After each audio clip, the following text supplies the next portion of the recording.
Hi everyone, my name is Devin and this is my final video from my Mastery Journal. Let me just start off by telling you a little about my plans for the future. When I get out of school, I want to become a production designer sometime down the line. It takes a lot of years, a lot of practice, a lot of skill sets and things that you have to learn, such as props and lighting and all the technical aspects of how a production is put on theater-wise or movie-wise. And you need all of these elements to become a production designer. That's why a lot of people don't become big-name production designers until they're about in their 40s or 50s. One of the things that I'll be taking away from this class is how to properly do some research. I spent a lot of time going back and forth on certain web pages to do research for these brand briefs.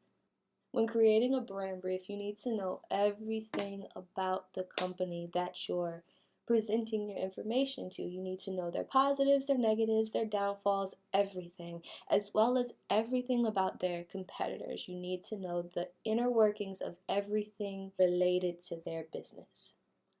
The same research that I applied to my brand briefs, you also need in the production design world. You need to do all types of research in order to make a production what it needs to be, to make it very authentic. If you're doing a timepiece movie or a play about a certain era, then you need to know every single thing about that time. If you're doing a sci-fi movie where there's a robot, you need to know exactly how that robot's supposed to move and act by doing your research on robots that have already been invented. That way, your product can be true and authentic.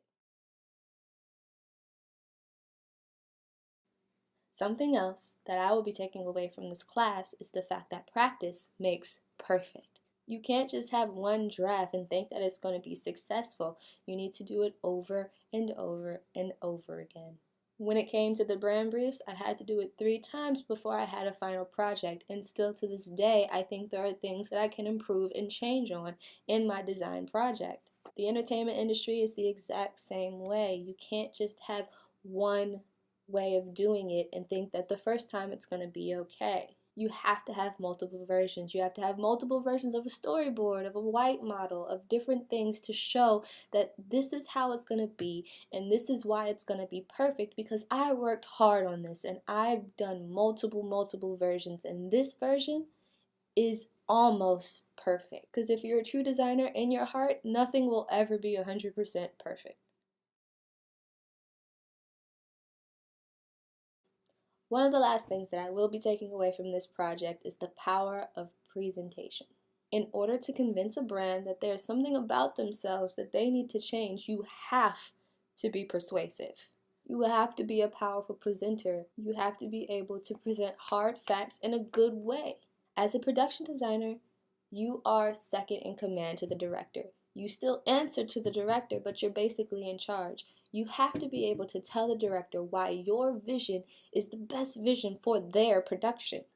You have to be able to convince him on why you chose certain people to do lights, or why you chose somebody to be the special effects coordinator. You are putting together a team for this director, and the director has to trust that you have their best interest in mind.